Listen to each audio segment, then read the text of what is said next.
بسم اللہ الرحمن الرحیم والموضع الثانی من تلك المواضع الاربعة المنادى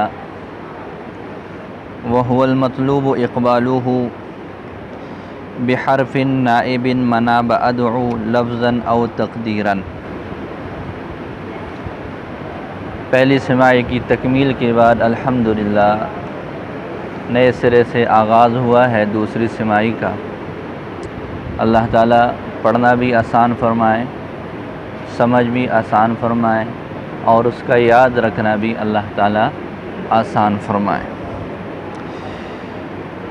آپ لوگوں نے بحث شروع کی ہوئی تھی کہ جی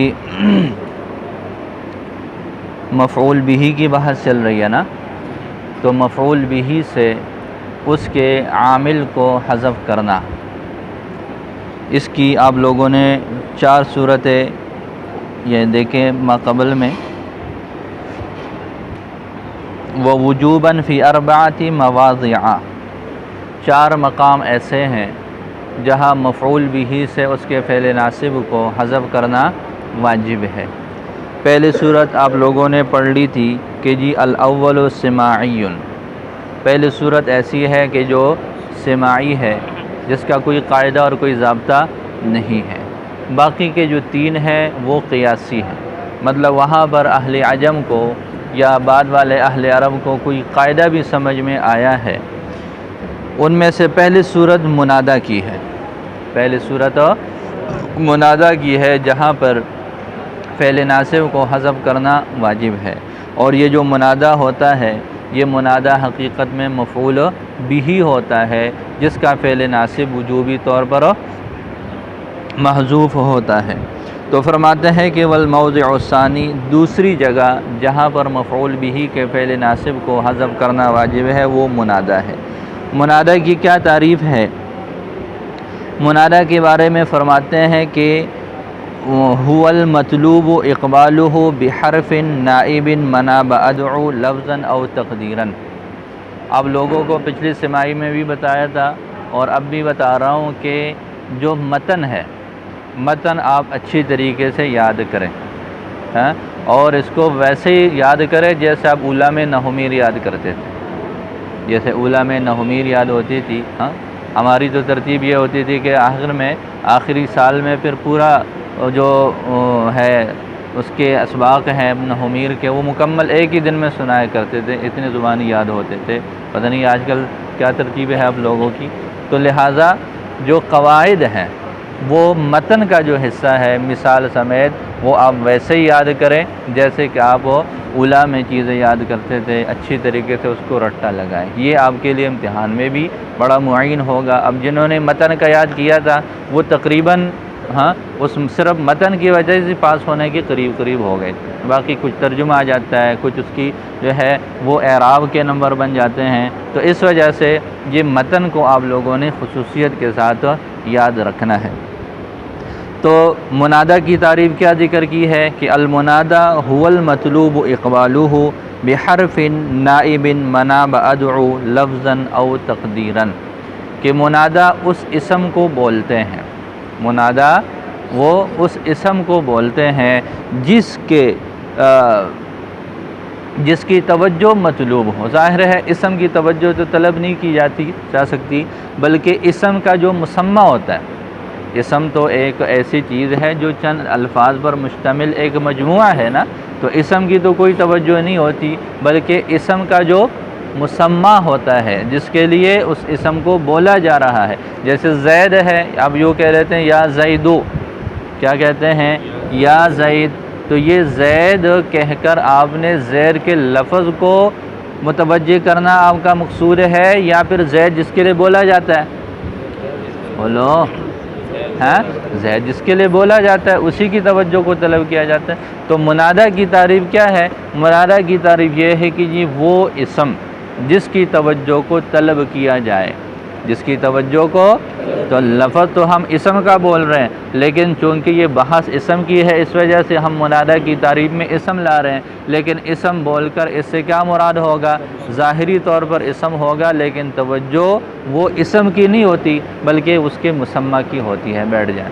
تو لہٰذا فرماتے ہیں کہ المنادى هو المطلوب اقبالہ بحرف النائب مناب ادعو، منادہ اس اسم کو کہتے ہیں جس کی توجہ کو طلب کیا جائے، جس کی توجہ کو طلب کیا جائے ایک ایسے حرف کے ساتھ جو ادعو کے قائم مقام ہو، لفظی طور پر یا تقدیری طور پر۔ منادہ کی تعریف دوبارہ سن لیں کہ منادہ اس اسم کو بولتے ہیں جس کی توجہ کو طلب کر لیا جائے ایک ایسے حرف کے ساتھ جو قائم مقام ہے ادعو فعل کے، لفظی طور پر یا پھر تقدیری طور پر۔ تو منادہ اس اسم کو کہتے ہیں کہ جس کی توجہ کو لفظی یا تقدیری طور پر ایک ایسے حرف کے ذریعے سے طلب کی جائے جو قائم مقام ہے ادعو فعل کے۔ یہ تو ہو گیا، اس کی تعریف ہو گئی۔ آگے شارح نے جو عبارتیں نکالی ہیں وہ یہ ہے کہ الموضع الثانی، آپ کو پہلے دن بتا دیا تھا کہ جی جو شارح نے عبارتیں نکالی ہیں ان کے کیا مقاصد ہیں، ان کو اغراض جامع بولتے ہیں۔ کیا بولتے ہیں اس کو؟ اغراض جامع۔ ہم یہی پڑھتے آ رہے ہیں کہ جی یہ غرض جامع ہے، اغراض جامع ہے، شرع جامع کے مقاصد کیا ہیں، تو یہ آپ پڑھتے آ رہے ہیں، لیکن پھر بھی امتحان میں لڑکے ہو کر پوچھتے ہیں کہ جی اغراض جامع کیا چیز ہے؟ غرض جامع اس امتحان میں بھی اللہ کے بندوں نے پوچھا ہے، اس امتحان میں بھی اللہ کے بندے نہیں ہیں بلکہ اللہ کے کیا ہیں؟ ولی ہیں۔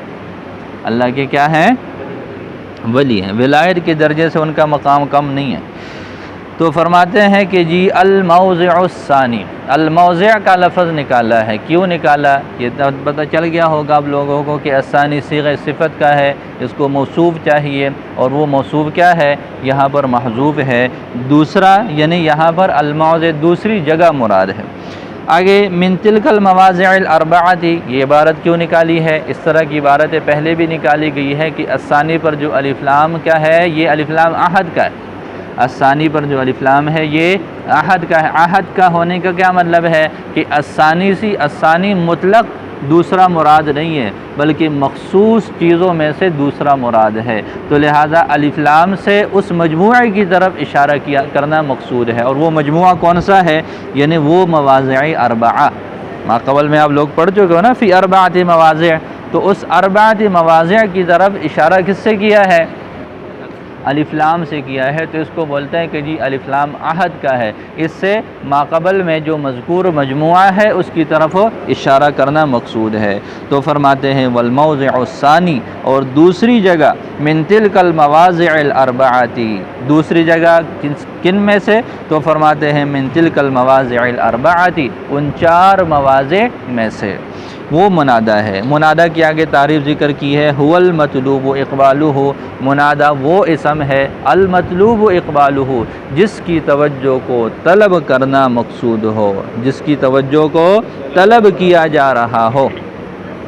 اقبال کس معنی میں ہے؟ جس کا اقبال مطلوب ہے، تو اقبال سے کیا مراد ہے؟ اقبال سے مراد توجہ ہے۔ اقبال سے مراد کیا ہے؟ توجہ ہے، کہ اس کی توجہ اپنی طرف کرنا یہ مقصود اور مطلوب ہے۔ اب اس پر اعتراض ہوگا، اعتراض یہ ہے کہ جی آپ کہتے ہیں کہ جس کی توجہ کو طلب کیا جاتا ہے وہ منادہ ہوتا ہے، لہذا آپ لوگ سامنے بیٹھے ہوئے ہیں، کئی مرتبہ کسی کو پکارا جاتا ہے اس کا نام لے کر، تو یہ ندا کی ہی ایک صورت ہے، تو آپ تو میرے سامنے بیٹھے ہوئے ہیں، مجھے دیکھ بھی رہے ہیں، تو پھر آپ کی توجہ کو طلب کیسے کیا جا سکتا ہے جب کہ آپ تو پہلے سے ہی متوجہ ہیں؟ میں پڑھا رہا ہوں، آپ پڑھ رہے ہیں، آپ سن رہے ہیں، میں آپ لوگوں کو سنا رہا ہوں اور آپ لوگ میرا سننے کے لیے ہی ادھر بیٹھے ہوئے ہیں، تو لہٰذا میں اب کسی کو پکاروں جنید، فرحان، طلحہ، یہ اس طرح کے نام لیتا ہوں، تو یہ ندا کی ہی ایک شکل ہے، تو یہ پھر اس کو آپ ندا کیسے کہہ سکتے ہیں کہ توجہ تو وہ پہلے سے حاصل ہے؟ تو فرماتے ہیں کہ یہ اقبال کی دو شکلیں ہیں، اقبال کی دو شکلیں ہیں۔ پہلی صورت یہ ہے کہ جی بقلبی ہی ہو، دوسری صورت یہ ہے کہ بوجہ ہی ہو، بقلبی ہی اور بوجہہ، بعض مرتبہ سامنے بندہ جو بیٹھنے والا ہے آپ کی طرف دیکھ بھی رہا ہے لیکن اس کا دل متوجہ ہے، وہ غفلت کی حالت میں بیٹھا ہوا ہے، لہذا اس کو پکارا جاتا ہے اس مقصد کے لیے جیسے اس کا چہرہ تمہاری طرف ہے اسی طرح اس کا دل کی جو ہے اس کی توجہ بھی وہ تمہاری طرف ہو جائے۔ تو یہ اقبال بوجہہ ہی ہے۔ یہ اقبال کی کون سی صورت ہے؟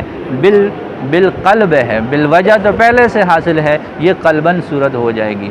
دوسری صورت یہ ہے کہ ایک بندہ ادھر دیکھ رہا ہے لہذا اس کو آپ پکار لیتے ہیں تو یہ اس طرح اس انداز سے ہو جاتا ہے، تو یہ دونوں ہی صورتوں کو شامل ہے۔ تو فرماتے توجہہ الیکا، اس کا متوجہ ہونا آپ کی طرف، بقلبہ، اس بوجہہ ہی، اس کے چہرے کے ساتھ، او بقلبہ، یا اس کے دل کے ساتھ، کما اذا نادیتا، جیسے کہ جب تم نے پکارا، مقبلا علیک بوجہہ، اس آدمی کو جو متوجہ ہے آپ کی طرف اپنے چہرے کے ساتھ، جو متوجہ ہے آپ کی طرف اپنے۔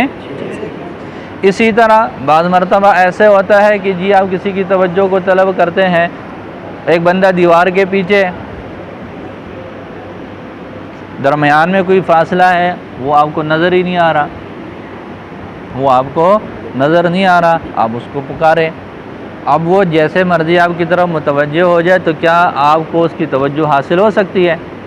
توجہ تو کس کو بولتے ہیں کہ جی وہ آپ کی طرف دیکھے، آپ کی طرف وہ متوجہ ہو جائے، آپ کی طرف دیکھے۔ تو جس کے درمیان میں کوئی آڑ ہے جو آپ کو دیکھ نہیں سکتا، آپ اس کو دیکھ نہیں سکتے، تو پھر وہ آپ کی طرف کیسے متوجہ ہو سکتا ہے؟ تو پھر یہ بھی اس میں شامل ہو جائے گا کہ جی توجہ کی دو قسمیں ہیں، ایک وجہن ہے اور ایک قلبن ہے۔ جو سامنے بیٹھا ہوا ہے، جو نظر آ رہا ہے، وہاں پر تو توجہ وجہن بھی ہو سکتا ہے، قلبن بھی ہو سکتا ہے۔ جو سامنے نہیں ہے تو وہ کون سی شکل میں آ جائے گا؟ وہ قلبن میں شامل ہو جائے گا، لہذا یہ بھی کوئی قابل اعتراض جگہ نہیں ہے۔ جی یہاں تک بات سمجھ آ گئی؟ آگے دو لفظ ذکر کے، حقیقتاً او حکماً۔ یہ ایک اعتراض کا جواب ہے۔ اعتراض یہ ہے کہ جی آپ نے کہا کہ منادہ اس اسم کو بولتے ہیں جس کی توجہ کو طلب کیا جائے، تو توجہ تو اس کی طلب کی جا سکتی ہے جس میں توجہ کرنے کی صلاحیت ہو، جس میں توجہ کرنے کی صلاحیت ہو، قلبن ہو، وجہن ہو، ٹھیک ہے۔ اب یہ جو آیات ہیں، یا سماء اقلعی، یا جبال اویبی، یا ارض ابلعی، قرآن پاک کی آیات ہیں یہ۔ تو یہاں پر یہ جو تین چیزیں ہیں، اس کے علاوہ عرب لوگ اپنے محاوروں میں اور بھی بہت ساری چیزیں استعمال کرتے ہیں، گھر کو مخاطب کرتے ہیں، یا بیت السلمہ، عام طور پر یہ ایک محاورہ بولا جاتا ہے عرب کے ہاں۔ تو یہ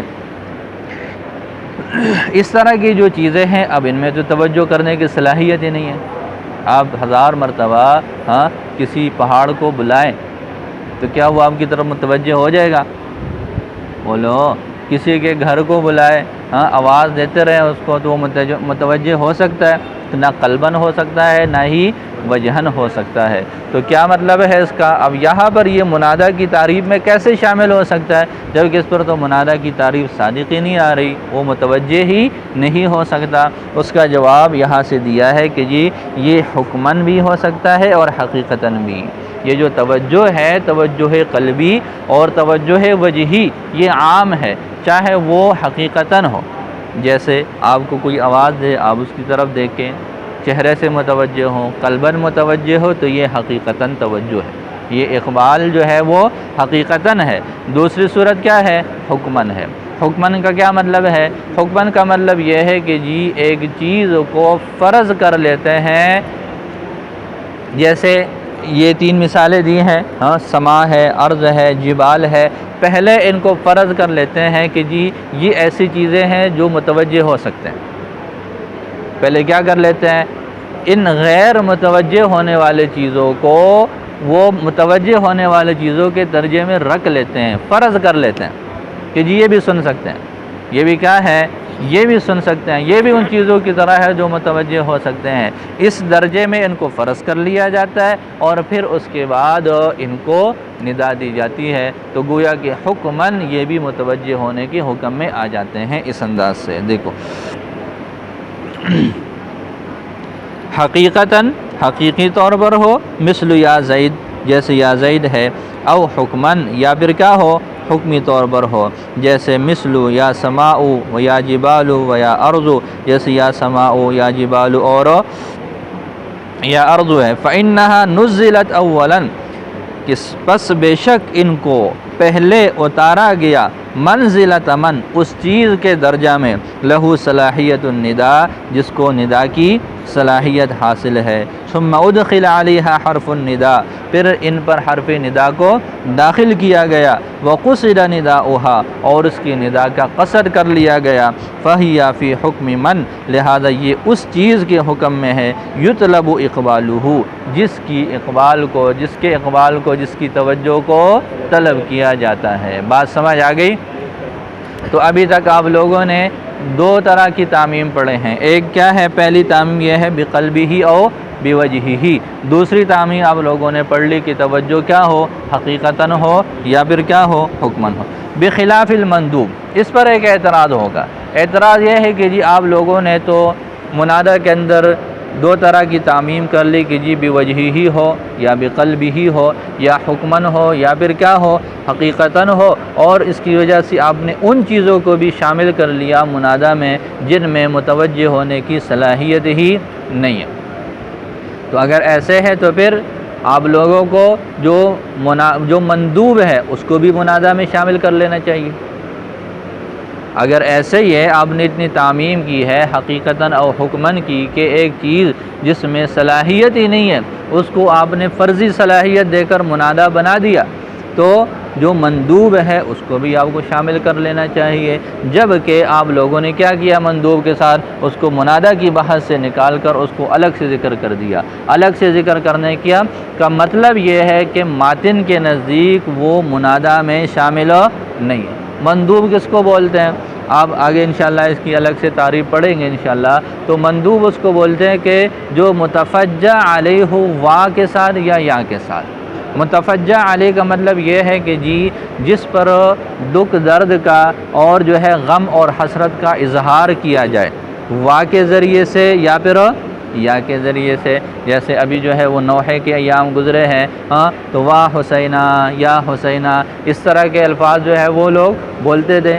تو لہٰذا یہ واویلا ہوتا ہے، یہ ہوتا ہے تفجع کا اظہار، غمی کا اظہار ہوتا ہے، دکھ کا اظہار ہوتا ہے، تو یہ تفجع ہوتا ہے۔ تفجع فجعن سے ہے، درد اور تکلیف کو بولتے ہیں، تو لہٰذا یہ مندوب بولتے ہیں اس کو کیا بولتے ہیں؟ مندوب بولتے ہیں۔ تو ماتن نے کیا کیا؟ ماتن نے تو زمین اور آسمان اور پہاڑ کو تو شامل کر لیا، لیکن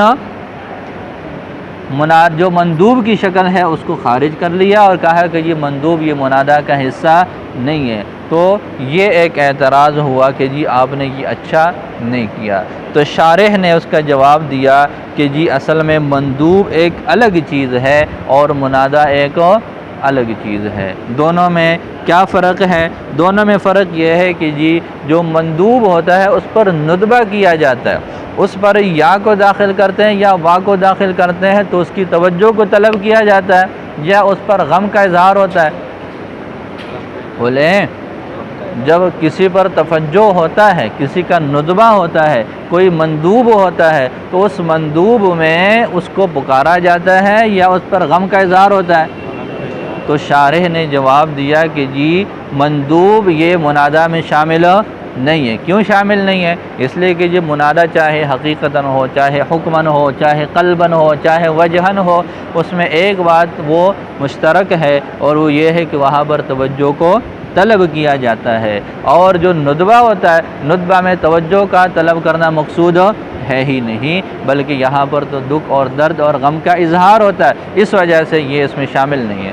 دوسری بات یہ ہے کہ جی ماتن فرماتے ہیں کہ جی دیکھیں، جو اگر ہم مندوب کو منادہ مانیں، اگر ہم کیا کریں؟ مندوب کو منادہ مانیں، تو پھر ظاہر ہے مندوب ندبہ کس کے ذریعے سے ہوتا ہے؟ وا کے ذریعے سے ہوتا ہے۔ اگر آپ کہتے ہیں کہ جی مندوب بھی منادہ ہے تو ندبہ کس سے ہوتا ہے؟ وا کے ذریعے سے ہوتا ہے۔ تو جب وا کے ذریعے سے جو چیز سامنے آ جائے اور اس کا منادہ مانتے تو پھر وا کو بھی ادوات ندا میں سے ماننا پڑے گا۔ جیسا آپ کہتے ہیں کہ جی ادوات ندا آگے 5 ہیں، آپ ذکر کریں گے تو پھر اس میں وا بھی ہونا چاہیے۔ اگر آپ یہ کہتے ہیں کہ جی ندبہ یہ ندا ہی ہے تو پھر ندبہ کے لیے جو الفاظ استعمال ہو یہ الفاظ ہو، پھر یہ بھی ماننا پڑے گا کہ یہ الفاظ ندا ہیں۔ لیکن اہل نحو میں، اہل عرب میں کوئی بھی بندہ ایسا نہیں جو یہ کہے کہ جی وا یہ حروف ندا میں سے ہے، تو وا کو ادوات ندا میں سے ماننے کے لیے کوئی بھی تیار نہیں ہے۔ تو جب وا کو آپ ندا میں شمار نہیں کر سکتے تو پھر جو وا کے بعد ہے اس کو پھر آپ منادا کیسے کہہ سکتے ہیں؟ تو اس وجہ سے بھی ماتن کیا فرماتے ہیں کہ جی وا الگ چیز ہے اور یا الگ چیز ہے، دونوں کا مابعد بھی الگ الگ چیزیں ہیں کہ وہ منادا ہے اور یہ مندوب ہے، یہ دونوں ایک دوسرے کے ساتھ ایک جیسے نہیں ہیں۔ تو ابھی تک کیا پڑھا کہ جی پہلا فرق جو ماتن نے اس کو شامل نہیں کیا وہ کیا ہے؟ وہ یہ ہے کہ جی جو منادا ہوتا ہے اس میں بنیادی چیز یہ ہے کہ جی اس میں توجہ کو طلب کیا جاتا ہے، مندوب میں توجہ کو طلب کرنا مقصود نہیں ہے۔ پہلا فرق سامنے آ گیا۔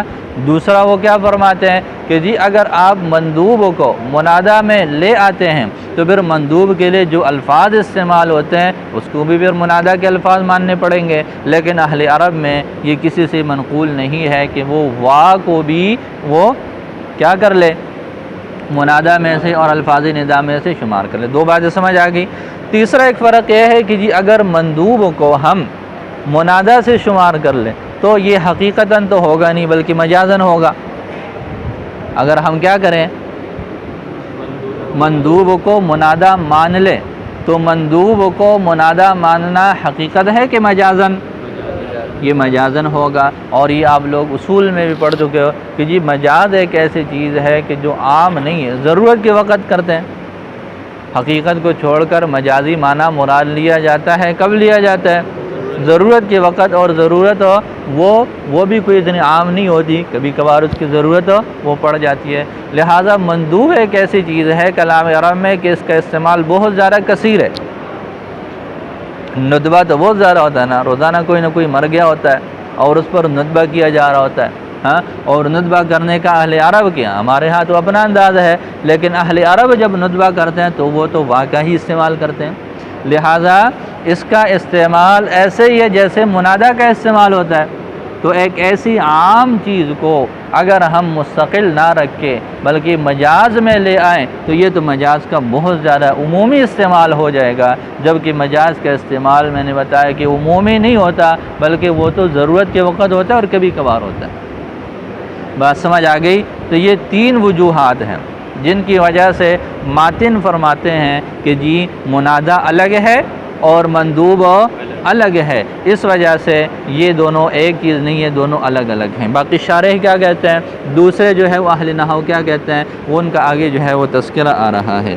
بخلاف المندوبی، مندوب کے برخلاف، لأنه المتفجع علیہ، اس لیے کہ وہ تو متفجع علیہ ہے، ادخل علیہ حرف النداء، اس پر حرف ندا کو داخل کیا گیا، لمجرد التفجع، محض تفجع کے لیے، محض اظہار غم کے لیے، لا لتنزیلہ منزلۃ المنادى وقصد ندائہ، نہ کہ اس کو منادہ کی جگہ پر اتارنے اور ندا کے قصد کے لیے۔ سمجھ آ رہی ہے؟ یعنی تفجع میں وا اور یا کو داخل کرتے ہیں، اس مقصد کے لیے نہیں کرتے کہ اس کو منادہ جیسا بنا کر اس کو آواز دینا مقصود ہے، بلکہ وہاں مقصود کیا ہے؟ اس کا تفجع ہے، تو لہذا اس مقصد کے لیے اس کو نہیں کیا جاتا۔ فخرج بهذا الخیر، لہذا مندوب نکل گیا اس خیر کے ذریعے سے، عن تعریف المنادى، منادہ کی تعریف سے۔ ولہذا افردا، اسی وجہ سے مصنف رحمۃ اللہ علیہ نے الگ سے ذکر کیے اس کے احکامات کو، فیما بعد، ما بعد میں۔ اب آگے شارح نے اپنی بات ذکر کی ہے کہ جی وفیہ تحکم، اس میں کیا ہے؟ زبردستی ہے، یہ زیادتی ہے۔ یہ کیا ہے؟ زیادتی ہے۔ زیادتی کیسی ہے؟ وہ فرماتے کہ دیکھیں جی زمین ہے، آسمان ہے، پہاڑ ہے، اب ان میں توجہ کہاں سے آ گئی؟ بے شک آپ کہتے ہیں کہ جی حکمن ہے، تو حکمن کا کیا مطلب ہے؟ ہاں، وہ آپ لوگوں نے عدلی تقدیری پڑھا ہے کہ جی فرض کرو آپ روٹی لیتے ہیں، نوالا بناتے ہیں، اس کو پلیٹ میں لگاتے ہیں اور کھاتے ہیں، پلیٹ میں ہے کچھ بھی نہیں، پلیٹ میں کچھ بھی نہیں ہے، بس آپ فرض کریں اس میں سالن ہے اور اسی سالن کے ساتھ میں نوالا لے رہا ہوں اور اس کو کھا رہا ہوں، تو 1000 مرتبہ فرض کر لو، کیا اس پلیٹ کے اندر جب سالن نہیں ہے تو سالن کا کچھ اثر وہاں آ سکتا ہے؟ بولو نہیں آ سکتا۔ تو عدلی تقدیری تو ایسے ہی ہے۔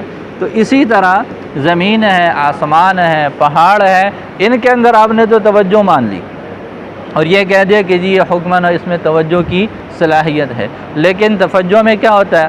ایک انسان ہے، ہاں وہ پہلے زندہ تھا، وہ منادی بھی تھا، وہ منادہ بھی تھا، اب فرق صرف اتنا ہے کہ وہ مر گیا بیچارہ۔ فرق تو یہی ہے نا کہ اب وہ کیا ہو گیا؟ وہ مر گیا، اب آپ نے اس پر یا کو داخل کر دیا، ہاں وا کو داخل کر دیا۔ پہلے وہ سب کچھ تھا، اب اس کے اندر وہ صلاحیتیں بھی ساری موجود تھی، اب آپ کہتے ہیں کہ نہیں جی اب منادہ نہیں بن سکتا، تو آپ نے اس طرف تو پہاڑ اور زمین کو کیا کر دیا؟ منادہ بنا لیا، اور یہاں جو چیز حقیقت میں منادہ بننے کی صلاحیت ہے اس کو کیا کر لیا؟ اس کو منادہ سے وہ آپ نے نکال لیا۔ تو فرماتے ہیں کہ یہ زبردستی ہے، یہ کیا ہے؟ یہ زیادتی ہے منادہ مندوب کے ساتھ۔ تو فرماتے ہیں وفیہ تحکم، اس میں کیا ہے؟ زیادتی ہے، زبردستی ہے۔ فإن المندوب أيضاً، پس بے شک یہ مندوب بھی، کما قال بعضهم، جیسے کہ بعض نے فرمایا ہے کہ یہ بھی منادہ ہے، مطلوب اقبالہ، جس کی توجہ کو طلب کیا جا رہا ہے، جس کی توجہ کو طلب کیا۔ اب لیکن آگے وہ فرماتے ہیں کہ جی توجہ تو اس کی بھی مطلوب ہے، لیکن حیثیت کا فرق ہے۔ توجہ تو مندوب کی بھی مطلوب ہے، لیکن حیثیت کا فرق ہے۔ وہ حیثیت کا فرق کیا ہے؟ وہ فرماتے ہیں کہ جی یہ من حیث التفجع ہے، علی وجہ التفجع ہے۔ علی وجہ التفجع کیسے ہے؟ جیسے انہوں نے بھی مثال دی ہے کہ یوں کوئی کہہ دیتا ہے یا محمدہ، کیا کہہ دیتا ہے؟ یا محمدہ۔ یہاں پر بعض حضرات نے اس کو نبی کریم صلی اللہ علیہ وسلم کی ذات کی طرف اشارہ کیا، ٹھیک ہے، کوئی یوں کہہ دے یا محمدہ، تو بہرحال اس کو عام لینا، نبی کریم صلی اللہ علیہ وسلم کی ذات اقدس کو مراد نہ لینا، یہ زیادہ بہتر ہے۔ تو اب اگر یہ کر لے کہ یا محمدہ، کوئی یوں کہہ دے، تفجع کر لے، اس کا مطلب یہ ہو جائے گا کہ نبی کریم صلی اللہ علیہ وسلم آپ کی ذات اقدس کی زیارت کرنے کا بڑا شوق ہے، لہذا آپ آئے تاکہ میں آپ کی زیارت کر لوں۔ تو یہ تفجع ہے، پکارا جا رہا ہے، ٹھیک ہے، لیکن پکارنے کی صورت کیا ہے؟ تفجع ہے۔ اب اس سے ہٹ کر ویسے لفظ محمد عام لے لے، عام جو ہے وہ امتیوں میں سے کسی کا نام لے لے، تو مطلب کیا ہو جائے گا کہ اے محمد آپ تو مر چکے ہیں، لیکن آپ آئے، آپ کو بڑا دل کر رہا ہے، بڑا جو ہے وہ دل میں حسرتیں ہیں، بڑے ارمان ہیں، اور بڑا جو ہے دل دکھ رہا ہے کہ ہم آپ کو دیکھ سکیں، لہذا تم آؤ ہمارے پاس، ہم آپ کی زیارت کرنا چاہتے ہیں۔ تو گویا کہ اس صورت میں بھی تفجع بھی ہے، دکھ کا بھی اظہار ہے، غم کا بھی اظہار ہے، لیکن اس کے ساتھ ساتھ اس کو پکارا بھی جا رہا ہے۔ تو اس وجہ سے یہ وہ فرماتے ہیں کہ جی اس میں بھی اقبال مطلوب ہے، تو اس کی جو ہے وہ توجہ مطلوب ہے، لیکن اس کے مطلوب ہونے کی شکل کون سی ہے؟ وہ تفجع والی ہے۔ تو اس وجہ سے وہ فرماتے ہیں کہ یہ بھی اس میں شامل ہے۔ تو فرماتے ہیں وفیہ تحکم، اس میں تحکم ہے۔ فإن المندوب أيضاً، پس بے شک یہ جو مندوب ہے یہ بھی منادہ ہے، ایسا منادہ مطلوب اقبالہ، جس کی توجہ مطلوب ہے، حکماً، حکمی طور پر، علی وجہ التفجع، تفجع کے طریقے پر۔ فإذا قلت، پس جب تم کہہ دو یا محمدہ، فکأنک تنادیہ، تو گویا کہ آپ نے ان کو پکارا ہے، وتقول، اور آپ کہہ رہے ہیں ان سے، تعال، آئے، فأنا مشتاق الیک، میں آپ کا شوق رکھتا ہوں، آپ کے دیدار کا۔ فالاولیٰ، تو شارح نے یہاں پر محاکمہ پیش کیا ہے کہ اولا یہ ہے ادخالہ تحت المنادہ، جس کو داخل کرنا ہے کس کے تحت؟ منادہ کے تحت، کما فعلہ صاحب المفصل، جیسے کہ صاحب مفصل نے بھی یہ کام ایسے ہی کیا۔ وقیلہ، اور کہا گیا ہے کہ الظاہر، ظاہر کلام سیبویہ سے بھی یہی ہے، انہ داخل فی المنادہ، کہ یہ منادہ میں داخل ہے۔ مطلب سمجھ آ گئی؟ مطلب علامہ عبد الرحمن جامی کا نظریہ، اسی طرح علامہ سیبویہ کا نظریہ، علامہ زمخشری کا نظریہ، ان کے نزدیک بہتر یہ ہے کہ ہم مندوب کو منادہ میں ہی شامل کر لیں، اس کو الگ سے حیثیت نہ دیں۔ باقی ماتن کی بات آپ لوگوں نے پڑھ لی کہ ان کے نزدیک یہ شامل نہیں ہے۔ بحرف نائب مناب ادعو، ایک ایسے حرف کے ساتھ جو قائم مقام ہے ادعو کی جگہ پر۔ آگے من الحروف سے بیان ہے ان یہ جو بحرفن کا لفظ ہے اس سے کہ حروف کتنے ہیں، تو فرماتے ہیں من الحروف الخمسۃ، حروف خمسہ میں سے، اور وہ کیا ہے؟ یا ہے، ایا ہے، حیا ہے، اے ہے اور الحمزہ ہے۔ لہذا اس سے احتراز ہو جائے گا ان جملے سے جہاں پر توجہ تو مطلوب ہے لیکن یہ 5 حروف نہیں ہیں۔ ہاں، جیسے میں کہتا ہوں میری طرف دیکھو، کیا کہتا ہوں میں؟ میری طرف دیکھو، تو یہ میری طرف دیکھنے کا جو لفظ ہے اس سے بھی توجہ مطلوب ہے لیکن یہ منادہ نہیں ہوگا۔ کیوں نہیں ہوگا؟ اس وجہ سے نہیں ہوگا کہ جی یہاں پر حروف ندا میں سے کوئی ایک حرف نہیں ہے۔ تو فرماتے ہیں کہ واحترز بھی، اس سے احتراز ہو جائے گا، لیقبل، ہاں لیقبل ہوگا، لیقبل زیدن، چاہیے کہ زید متوجہ ہو، چاہیے کہ زید متوجہ ہو، یہ جو ہے وہ اس سے خارج ہو جائے گا۔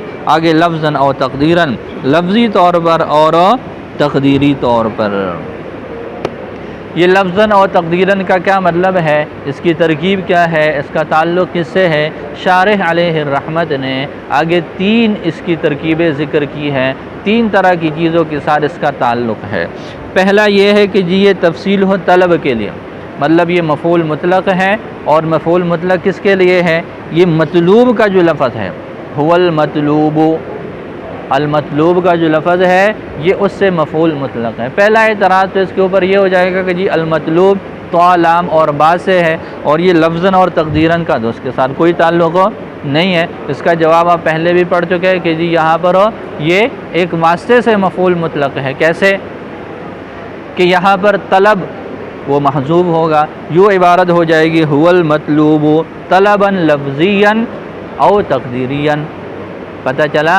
پڑھتے آ رہے نا اس طرح کہ جی یہاں پر یہ لفظاً اور تقدیراً صفت واقع ہیں اور ان کا موصوف یہاں پر محذوب ہے، اور وہ کیا ہے؟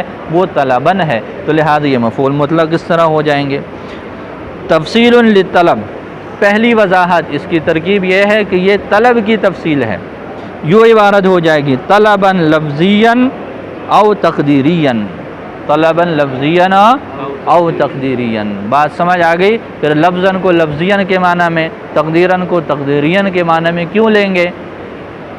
یہ آپ کئی مرتبہ پڑھ چکے ہیں کہ جی جہاں پر موصوف اور صفت ہوتے ہیں تو ان کا آپس میں ایک دوسرے کے ساتھ تعلق ہوتا ہے۔ اب طلباً کے ساتھ لفظاً کو بنایا تو لفظاً یہ وصف محض ہے، لفظاً کیا ہے؟ وصف محض ہے، تقدیراً وصف محض ہے، یہ موصوف کے لیے صفت بننے کی اس میں صلاحیت نہیں ہے، اس وجہ اس کے ساتھ یا نسبت لگا دیتے ہیں۔ کیا لگا دیتے ہیں؟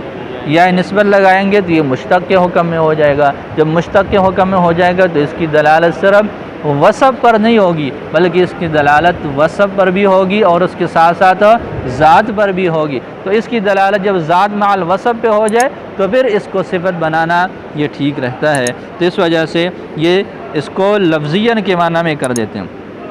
تفصیل للطلب، یہ طلب کی تفصیل ہے، اے طلباً لفظیاً او تقدیریاً۔ اب طلب لفظی اور طلب تقدیری کا کیا مطلب ہے؟ آگے اس کی وضاحت ذکر کی ہے کہ یہ طلب لفظی اور طلب تقدیری کا مطلب یہ ہے کہ جو اعلی طلب ہے، اعلی طلب کیا چیز ہے؟ حرف ندا۔ اعلی طلب یعنی وہ چیز جس کے ذریعے سے توجہ کو طلب کیا جا رہا ہے، ایسی کون سی چیز ہے یہاں پر؟ حروف ندا ہے نا، تو مطلب حروف ندا یا تو لفظاً ہو یا پھر کیا ہو؟ تقدیراً ہو۔ تو فرماتے ہیں بِأَن تَكُونَ آلَةُ الطَّلَبِ، طلب لفظی کی شکل یہ ہے کہ جو اعلی طلب ہے وہ لفظی ہو، جیسے یا زیدو، جیسے یا اعلی طلب ہے لفظاً موجود ہے، او تقدیریاً یا پھر وہ اعلی طلب کیا ہو؟ تقدیریاً ہو۔ بِأَن تَكُونَ آلَتُهُ مُقَدَّرَةً، اس طور پر کہ اس کا جو آلہ ہے وہ کیا ہو؟ وہ مقدر ہو، جیسے یوسف اعرض عن ھذا، یہاں یوسف سے پہلے کیا ہے؟ یا مقدر ہے۔ تو اعلی طلب پہلی طلباً یہ لفظیاً لفظاً اور تقدیراً کی وضاحت کیا ہو گئی کہ جی یہ دونوں مفعول مطلق واقع ہیں، کس کے لیے؟ المطلوب کے لیے، اور مطلب یہ ہو جائے گا کہ جی یہ جو طلب کرنا ہے اس کی 2 شکلیں ہیں، اعلی طلب یہ لفظاً ہو، دوسری صورت یہ ہے کہ اعلی طلب یہ کیا ہو؟ وہ مقدر ہو۔ او للنیابتی، دوسری اس کی ترکیب یہ ہے کہ یہ جو نائبن ہے، کیا ہے بھائی؟ بحرف نائبن، یہ جو نائب ہے یہ نائب یہ لفظاً اور تقدیراً اس سے مفعول مطلق ہے، نائب وہ صیغہ صفت کا ہے، اس سے بھی مفعول مطلق واقع ہو سکتا ہے، تو لہٰذا اس کا مطلب یہ ہو جائے گا کہ جی یہ نیابت جو ہو وہ لفظاً ہو یا تقدیراً ہو۔ نیابت کیا چیز ہے؟ اصل تو ادعو فعل ہے، ادعو فعل کا نائب کیا ہے؟ بولیں وہ حروف ندا ہے، تو پہلی شکل اور دوسری شکل کا نتیجہ ایک ہے، اور وہ کیا ہے کہ جی جو اعلی طلب ہے یا جو ادعو کا نائب ہے اور قائم مقام ہے وہ یا تو لفظوں میں موجود ہو یا پھر کیا ہو وہ تقدیراً ہو۔ دونوں شکلوں کا خلاصہ اور دونوں شکلوں کی مثالیں ایک جیسی ہو جائیں گی کہ یا زیدو یہاں پر اعلی طلب، یا آپ یوں کہہ دے کہ ادعو کا جو قائم مقام ہے وہ لفظوں میں موجود ہے، اور یوسف یہاں پر اعلی طلب کہہ لیں، یا پھر یہ ہے کہ جو ادعو کا قائم مقام ہے وہ لفظوں میں موجود نہیں ہے، یہ اس کی شکل بن جائیں گی۔ دیکھ باقی اس کو مفعول مطلق بنانا وہ اسی طرح ہو جائے گا کہ یہاں پر نیابتاً مصدر جو ہے وہ کیا ہو جائے گا وہ موصوف محذوف ہوگا، اول نیابتی یا پھر نیابت کے لیے، ای نیابتاً لفظیتاً، نیابتاً نکالیں گے اور لفظاً کو لفظیتاً کے معنی میں لے لیں گے۔ بِأَن يَكُونَ النَّائِبُ آگے اس کی صورت یہ ہوگی کہ یہ جو نائب ہے یہ ملفوظاً ہو، او تقدیریاً یا پھر وہ تقدیری ہو، بِأَن يَكُونَ النَّائِبُ مُقَدَّرًا کہ یہ نائب مقدر ہو، کما فی المثالین المذکورین جیسے کہ ان مذکورہ دونوں مثالوں میں ہے۔ تیسری صورت یہ ذکر کی ہے او للمنادا، کیا ہے؟ او للمنادا، یہ پھر یہ منادا کی وضاحت ہو، یہ طلباً کہ یہ جو لفظاً اور تقدیراً کے لفظ ہیں یہ کس کی وضاحت ہو؟ منادا کی۔ اس کی وضاحت کیسی ہوگی؟ تو یہ جو آگے دیکھیں هو المطلوب اقبالہ، اقبالہ کی جو ہو ضمیر ہے یہ ذوالحال ہے۔ اقبالہ کی ہو ضمیر پہلے یہ بتایا کدھر لوٹ رہی ہے؟ منادا کی طرف، اس وجہ سے ہو ضمیر کا تعلق کس سے بن گیا؟ منادا کے ساتھ۔ ہو ضمیر ذوالحال ہے اور یہ لفظاً اور تقدیراً اس سے حال واقع، ہو ضمیر ذوالحال ہے اور لفظاً اور تقدیراً اس سے حال واقع، یہ ذوالحال اور حال مل کر کس سے جڑیں گے؟ بولو منادا سے جڑیں گے، تو اس وجہ سے لفظاً اور تقدیراً کس کی وضاحت ہو گئی؟ باقی لفظاً اور تقدیراً تو دونوں مصدر ہیں، یہ حال کیسے بن سکتے ہیں؟ تو یہ بھی آپ لوگ پڑھ چکے ہو کہ یہاں پر یہ ملفوظ اور مقدر کے معنی میں ہو جائیں گے۔ کس کے معنی میں ہو جائیں گے؟ ملفوظ۔ دیکھو او للمنادا یا پھر یہ تفصیل ہے، کس کے لیے؟ یہ تفصیل کا لفظ دونوں کے ساتھ جوڑیں، تفصیل للطلبی، تفصیل للنیابتی اور تفصیل للمنادا، تینوں شکلوں کے ساتھ تفصیل کا لفظ ہے۔ والمناد الملفوظ، اب آگے اس کو لفظاً کو کس کے معنی میں لیا ہے؟ ملفوظ کے معنی میں۔ اس کی صورت ہے کہ جی منادہ جو ہے وہ ملفوظ ہو، یعنی لفظوں میں منادہ موجود ہو، جیسے یا زید ہو، یا پھر منادہ جو ہے وہ کیا ہو؟ مقدر ہو، جیسے الا یسجدو، الا یا اسجدو، یہ یا کے بعد یہ حرف ندا ہے، اس کے بعد منادہ، یہاں پر قوم جو ہے وہ محذوف ہے، یوں عبارت ہو جائے گی الا یا قوم اسجدو، الا یا قوم اسجدو۔ پتہ چلا؟ تو لفظاً اور تقدیراً کی ترکیبی احتمال کتنے ہیں؟ 3 ہیں۔ یہ مفعول مطلق ہو کس سے؟ المطلوب سے، پوری عبارت جو ہو جائے گی المطلوب طلباً لفظیاً او تقدیریاً۔ دوسری صورت یہ ہے کہ لفظاً او تقدیراً یہ مفعول مطلق واقع ہے نائبن سے، کس سے؟ نائبن سے، پوری عبارت یوں ہو جائے گی نائبن نیابتاً لفظیتاً او تقدیریتاً، یا پھر یہ ہے کہ یہ ان کا تعلق جو ہے وہ منادہ کے ساتھ ہے، اور منادہ کے ساتھ تعلق جڑنے کی صورت کیا ہے کہ اقبالہ کی جو ہو ضمیر ہے یہ اس سے حال واقع ہے، اور ہو ضمیر کا تعلق جو ہے وہ کس سے ہے؟ وہ منادے سے ہے، لہذا یہ ملفوظاً اور مقدراً کے معنی میں ہو جائے گا۔ چلے تکرار کرو، شاباش۔